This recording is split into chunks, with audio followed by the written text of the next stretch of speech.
Bonjour et bienvenue, voici notre tour d'horizon économique, géopolitique et boursier. Nous sommes le vendredi 29 mars. Pour comprendre comment tourne la planète finance et lorsqu'elle tourne comme un pulsar, c'est sur la bourse au quotidien et nulle part ailleurs. Et l'épisode du jour s'intitulera Un premier trimestre qui déchire tout. Ah oui, ça, pour déchirer, il déchire, puisqu'on n'a jamais vu une telle performance au cours des 3 premiers mois de l'année depuis le premier trimestre 2012. En fait, il faut même remonter à la période février-avril 2015 pour trouver une performance comparable pour le Nasdaq qui a franchi à nouveau la barre des 16% de hausse. Quant au CAC 40, il affiche 12,5%. Ça, c'était à mi-séance vendredi avec un CAC à 5340. Le Dow Jones, plus modestement, se contente de plus 11%. Ah, voilà que le CAC 40, pour une fois, est devant. Il y a par contre un indice européen qui, lui, est un petit peu derrière. Eh bien, c'est le DAX qui, lui, ne parvient pas ne serait-ce qu'à afficher 10% de hausse depuis le début de l'année. Et le DAX est freiné par les valeurs industrielles, mais aussi par ce qu'on peut appeler les valeurs cycliques qui dépendent de la conjoncture mondiale, qui n'est certainement pas aussi brillante que ce que suggèrent les scores qu'on observe à Wall Street. Francfort donc plombé par ce qui fit son succès de 2009 à 2017. Quant au CAC 40, eh bien lui bénéficie de la véritable explosion des valeurs du secteur du luxe, qui sont en moyenne en hausse de plus de 30% depuis le début de l'année. Si on fait la moyenne de Kering, de LVMH, L'Oréal, Hermès, oui. La France n'a pas des GAFA, mais elle a ces 4 champions du luxe qui font vraiment la différence. Quand on regarde plus globalement les indices mondiaux, alors oui, depuis le début de l'année, ils font aussi des performances spectaculaires.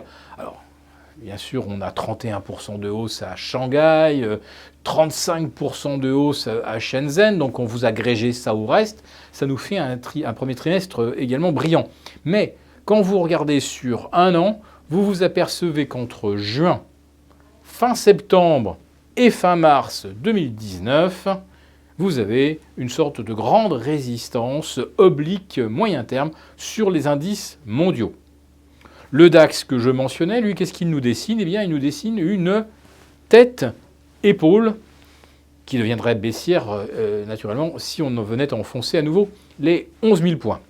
Quant au CAC 40, eh bien, on a l'impression qu'on peut vraiment dormir tranquille quand on le regarde aujourd'hui, caracoler au-delà des 5340. Mais n'oublions pas que cette journée est vraiment un peu spéciale et qu'elle couronne donc un trimestre qui a tout déchiré.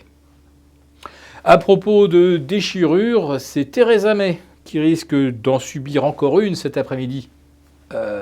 Avec un nouveau vote sur la possibilité d'accepter une partie de son package de sortie pour le Brexit. Si même ça c'est repoussé par le Parlement britannique, alors ça sera vraiment le dernier outrage dont Theresa May, théoriquement, ne devrait pas se remettre. À ce moment-là, la solution, c'est qu'elle démissionne, en effet, c'est ce qu'elle a promis, mais elle pensait le faire au cas où son projet de Brexit serait accepté.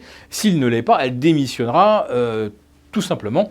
Ça pourrait entraîner derrière de nouvelles élections législatives. Et surtout, ça va entraîner un nouveau report du Brexit. Alors, s'inédier pour une longue période, largement de quoi organiser un nouveau référendum sur un no Brexit et sur un Remain. Voilà, donc c'est un peu le suspense de cette journée de vendredi.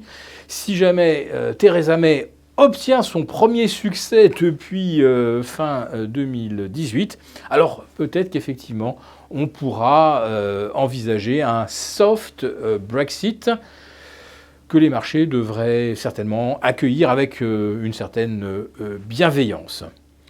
Maintenant, les nouvelles en provenance des États-Unis, je passe là-dessus très rapidement. Monsieur Trump nous fait comprendre que les négociations avec la Chine vont se poursuivre.